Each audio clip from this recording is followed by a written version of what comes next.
नमस्कार दोस्तों, मैं हूं सूरज। एक बार फिर से स्वागत है आपके ही अपने यूट्यूब चैनल हिंदी विद सूरज में। तो दोस्तों, जैसे कि आपको पता ही है, हमने आदिकाल कवर करा है, हिंदी साहित्य का इतिहास लेखन को कवर कर लिया। अब हम भक्ति काल की तरफ बढ़ रहे हैं दोस्तों।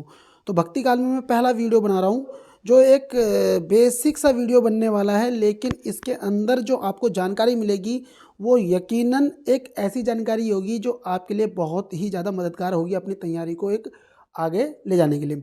इसमें क्या प्रश्न बनने वाले हैं, मैं आपको थोड़ा सा ओवरव्यू दे देता हूँ कि भक्ति काल के प्रथम महत्वपूर्ण संप्रदाय और प्रवर्तक बहुत ज़्यादा पूछे जाते हैं। संप्रदाय के बाद हम जैसे प्रमुख संप्रदाय हैं कि किसने क्या बनाया है और कुछ उक्तियाँ बोली गई हैं जिन्होंने बोला है। तो वीडियो ज़्यादा लंबा नहीं होने वाला है।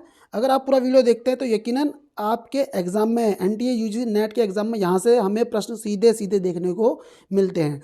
और आप अगर ये वीडियो देखते हैं तो आपको इसमें कुछ ना कुछ एक नई जानकारी हमें देखने को मिलेगी। तो बढ़ते हैं दोस्तों, ज़्यादा समय ना लेते हुए चलते हैं वीडियो की तरफ। और वीडियो में फैक्ट अगर आपको अच्छे लगे तो प्लीज़ वीडियो को लाइक करेंगे, चैनल को सब्सक्राइब करेंगे और एक प्यारा सा कर देंगे कमेंट दोस्तों। तो बढ़ते हैं प्रश्न की तरफ। देखो, पहला प्रश्न में क्या बोलना चाह रहा है ये देखते हैं। जरा सा थोड़ा जूम कर लेता हूँ मैं। प्रश्न क्या बोल रहा है, भक्ति काल के महत्वपूर्ण संप्रदाय और प्रवर्तक, कि भक्ति काल के अंतर्गत क्या क्या संप्रदाय बने थे और उनके प्रवर्तक क्या थे दोस्तों। तो दो मैंने कॉलम बना लिए, एक बनाया मैंने संप्रदाय का और दूसरा मैंने बना दिया है प्रवर्तक का। ठीक है दोस्तों, तो देखते हैं संप्रदाय और प्रवर्तक की तरफ बढ़ते हैं। तो पहला संप्रदाय में देख क्या बोल रहा है, पहला संप्रदाय के लिए रामावत संप्रदाय है। ठीक है दोस्तों, तो रामावत संप्रदाय किसने बनाया है? रामानंद ने बनाया है। रामावत संप्रदाय का संस्थापक कौन है या प्रवर्तक कौन है? तो रामानंद है। दूसरे नंबर पे आ रहे हैं महापुरुषीय संप्रदाय। ठीक है, मैं हर चीज़ में संप्रदाय संप्रदाय नहीं लिखा मैंने, क्योंकि संप्रदाय हमने ऊपर लिख दिया है। महापुरुषीय संप्रदाय के संस्थापक के प्रवर्तक कौन है? शंकर देव। ठीक है, शंकर देव, असम के थे शंकर देव। अब चलते हैं तीसरे में।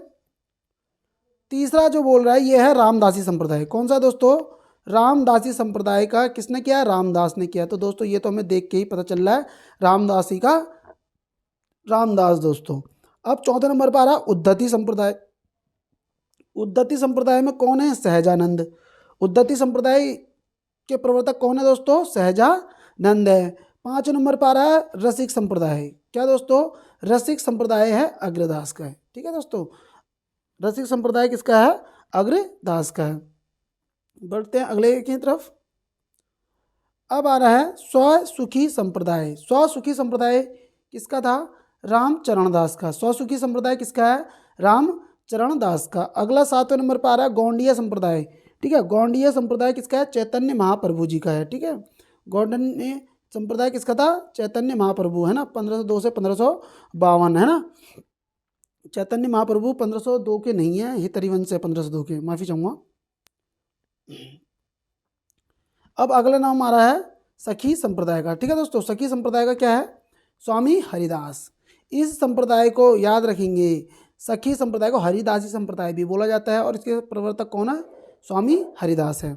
9वें नंबर पर आ रहे हैं तत्सुखी संप्रदाय, जीवाराम का है। तत्सुखी संप्रदाय के प्रवर्तक कौन है? जीवाराम है। अगला प्रश्न बनना है आपका राधा वल्लभी संप्रदाय। कौन सा संप्रदाय दोस्तों? राधा वल्लभी संप्रदाय के प्रवर्तक कौन है? राधा वल्लभी के, राधा वल्लभी के प्रवर्तक है हित हरिवंश, जिनको राधा कृष्ण जी की बंसी का अवतार भी बोला जाता है। ये थे हित हरिवंश 1502 से 1552 वाले। ठीक है दोस्तों, आगे बढ़ते हैं महानुभाव संप्रदाय। ठीक है दोस्तों, महानुभाव संप्रदाय किसका है? चक्रधर का। महानुभाव संप्रदाय के प्रवर्तक कौन थे? चक्रधर। और 12वें नंबर पर आ रहा है बाराकरी संप्रदाय के प्रवर्तक कौन है? पुंडलिक। ठीक है दोस्तों, बाराकरी के कौन है? पुंडलिक हैं। अब बात करते हैं, एक मिनट, अब आ रहा प्रमुख संप्रदाय की तरफ। क्या प्रश्न बन रहा है? प्रमुख संप्रदाय। प्रमुख संप्रदाय में संप्रदाय बनाया, प्रवर्तक बनाया, जन्म और दर्शन। यूजीसी नेट में पूछा जाता है दोस्तों, ये यूजीसी नेट में बार बार यहाँ से क्वेश्चन हमें देखने को मिलते हैं, तो इसको जरा सा ढंग से देखेंगे आप। अब देखो क्या बोल रहा है इसमें। सबसे पहला संप्रदाय की बात कर रहा है, किसकी? श्री संप्रदाय। पहला संप्रदाय कौन सा है? श्री संप्रदाय है। और प्रवर्तक कौन है इसके?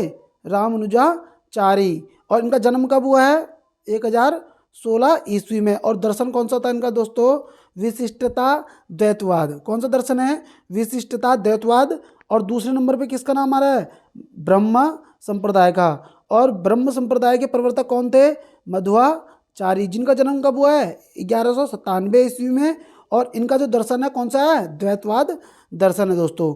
तो हमें पता चल चुका है श्री संप्रदाय के रामानुजाचारी, ब्रह्म संप्रदाय के मध्वाचार्य, ठीक है। श्री संप्रदाय की अगर हम बात करें दर्शन की तो विशिष्टाद्वैतवाद, और ब्रह्म संप्रदाय का दर्शन बोले तो द्वैतवाद, ठीक है दोस्तों। अगला प्रश्न आ रहा है रुद्र संप्रदाय, ठीक है दोस्तों। क्या बोल रहा है तीसरे नंबर पे, रुद्र संप्रदाय। रुद्र संप्रदाय के प्रवर्तक कौन है, विष्णु स्वामी है। और विष्णु स्वामी का जन्म कब हुआ है, 1300 में हुआ है। और इनका शुद्ध द्वैतवाद लिखा है, लेकिन शुद्धाद्वैतवाद है दोस्तों इनका दर्शन। किसका, रुद्र संप्रदाय का दर्शन क्या है, शुद्धाद्वैतवाद।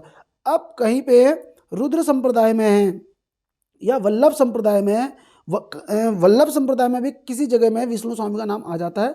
अदरवाइज अगर वल्लभ संप्रदाय आता तो वल्लभाचारी को करेंगे दोस्तों, जिनका जन्म कब हुआ है, उनका जन्म हुआ है आपका 1478 में, ठीक है। 1478 से 1530 का था उनका, वो भी शुद्धाद्वैतवाद वाले ही हैं, ठीक है। उनका दर्शन भी कौन सा था, शुद्धाद्वैतवाद। अगला प्रश्न आ रहा है हमारा चौथे नंबर पे। ये यूजीसी नेट में बहुत ज़्यादा पूछा जाता है, मैं बार बार बता रहा हूँ, ये 4 के 4 दर्शन आपको याद होने चाहिए, संप्रदाय याद होने चाहिए, और इनके प्रवर्तक याद होने चाहिए, और इनके दर्शन याद होने चाहिए। और कहीं कहीं पे इनकी जो ये जन्म है, जन्म के आधार पर इनको सुमेलित करने के लिए भी आ जाता है, और कहीं कहीं पे इनका क्रम भी दे देता है दोस्तों, ठीक है। आरोही क्रम, अवरोही क्रम, इस तरीके से भी प्रश्न बन जाता है। तो चौथे नंबर पे क्या बोल रहा है, सनकादि संप्रदाय के प्रवर्तक कौन है, निम्बकाचार्य। और निम्बकाचार्य का जन्म कब हुआ है, 1114 में। और इनका दर्शन कौन सा है, द्वैतवाद है, ठीक है दोस्तों, द्वैतवाद है। अब इधर देख लेते हैं, एक मिनट है। विशिष्टाद्वैतवाद, शुद्धाद्वैतवाद बोलते हैं इसको, ठीक है, द्वैतवाद। अब अगला एक कोटेशन, एक हल्की सी ऐसी कोटेशन दे रहा है ये। मिस्र बंधु ने भक्ति काल को, ये पेपर में पूछा जाता है दोस्तों, मिस्र बंधु ने भक्ति काल को क्या बोला है, माध्यमिक काल बोला है। मिस्र बंधु का देखो म और माध्यमिक का म, ठीक है, मा मी, इस तरीके से भी कर सकते हैं आप। मिस्र बंधु ने क्या बोला है, माध्यमिक काल बोला है दोस्तों। अगले तरफ बढ़ते हैं। अब आ रहा है गणपति चंद्रगुप्त। गणपति चंद्रगुप्त ने भक्ति काल को क्या बोला है, गणपति चंद्रगुप्त ने क्या बोला था दोस्तों, पूर्व मध्य काल। क्या बोला था, पूर्व मध्य काल बोला। गणपति चंद्रगुप्त ने भक्ति काल के लिए क्या नाम दिया है, पूर्व मध्य काल। और वहीं पे हम बात करें किसकी, वहीं पे हम बात करते हैं, एक मिनट माफ़ी चाहूँगा, किसकी, मिस्र बंधु ने क्या बोला, माध्यमिक काल। अब एक प्रश्न और बनना है, देखो बाराकरी संप्रदाय।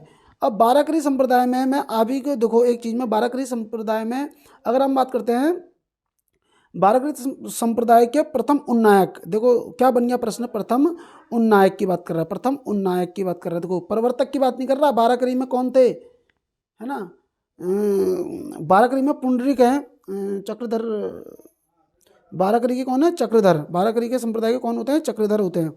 बाराकरी में मतलब पुंडरीक, और आपका महानुभाव का चक्रधर, बीपी, अच्छा बीपी से मैं भूल रहा था, बाराकरी का कौन है, पुंडरीक है, इसलिए मैं थोड़ा सा कंफ्यूज होकर मैं ऊपर ही आ गया।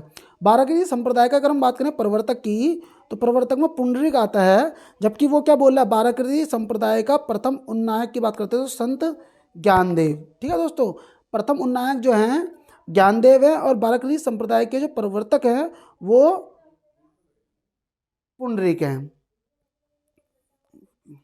आगे बढ़ते हैं। भक्ति काल का उदय ऐतिहासिक सामाजिक शक्तियों के किससे बोल रहा है, एक मिनट, शक्तियों के रूप में जनता के दुख व कष्टों से हुआ है। मैं इसे जरा छोटा कर देता हूँ, ये देखिए ये क्या बोल रहा है, भक्ति काल का उदय ऐतिहासिक सामाजिक शक्तियों के रूप में जनता के दुख व कष्टों से हुआ है। किसने बोला था, गजानन माधव मुक्तिबोध ने।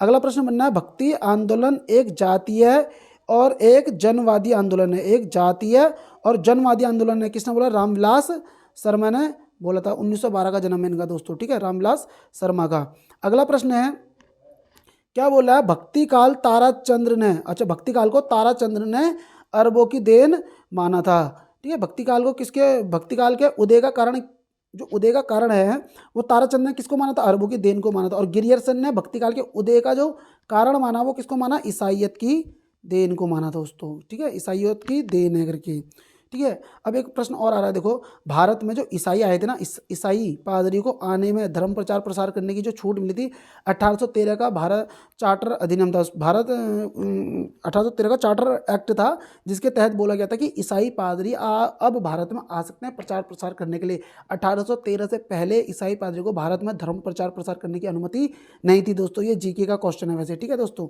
अब पॉलिटी में भी पूछा जाता है ये, तो मैं आपको बता रहा हूँ फिर भी। अब बात कर रहे हैं भक्ति काल। भक्ति काल की शुरुआत राजनीतिक दृष्टिकोण से मोहम्मद बिन तुगलक के शासन काल से हुई थी। ठीक है दोस्तों, किसके काल से हुई है? मोहम्मद बिन तुगलक के 1325। ठीक है दोस्तों, 1325 का काल था वैसे मोहम्मद बिन तुगलक का।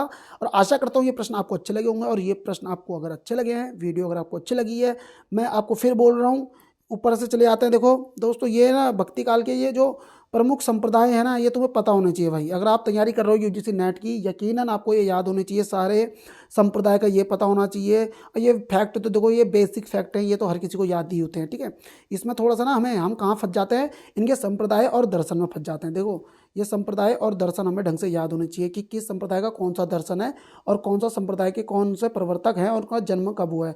क्योंकि इनकी ना सीरीज पूछ लेता है कभी कभार वो, कि पहले लगाओ, दूसरे में लगाओ, तीसरे में लगाओ, चौथे में लगाओ, इस तरीके से। ठीक है दोस्तों, तो आशा करता हूँ आज की दी गई जानकारी आपको अच्छी लगी होगी, और दी गई जानकारी यदि आपको अच्छी लगी है तो प्लीज़ वीडियो को लाइक करेंगे, चैनल को सब्सक्राइब करेंगे, और प्यार से कर देंगे कमेंट। ठीक है दोस्तों, मिलते हैं नेक्स्ट वीडियो में। Thank you.